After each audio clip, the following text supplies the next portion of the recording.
केंद्रीय वित्त मंत्री निर्मला सीतारमण बुधवार को आगामी वित्तीय वर्ष का जो बजट पेश करने जा रही हैं, वो वर्ष 2024 के आम चुनाव से पहले सरकार का अंतिम पूर्ण बजट होगा।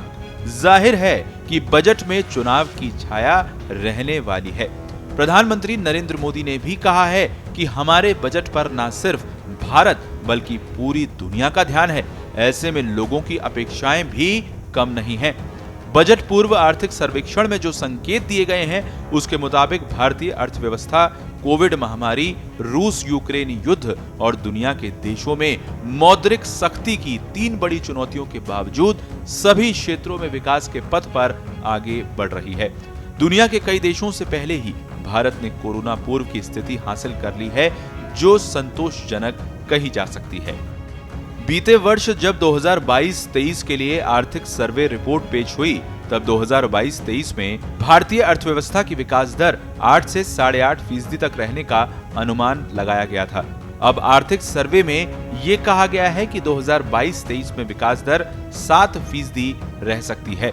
तमाम उपलब्धियों के बावजूद महंगाई पर लगाम लगाने की चुनौती बरकरार है। यूं तो दुनिया भर में कीमतें बढ़ने के कारण रुपए पर दबाव बना रह सकता है। आर्थिक सर्वे में यह भी कहा गया है कि अंतर्राष्ट्रीय कीमतों ने भारत में भी महंगाई बढ़ाई है, जिससे खाद्य पदार्थों के दामों में उछाल आया है। संतोष इस बात का है कि खुदरा महंगाई नवंबर 2022 में घटकर फिर आरबीआई के लक्षित दायरे में आ गई है। इसके बावजूद महंगाई पर काबू करने के लिए ठोस प्रयास करने होंगे। अर्थव्यवस्था को तेज रफ्तार तब मिल पाएगी जब सरकार आम आदमी को करों में राहत देने का काम करे।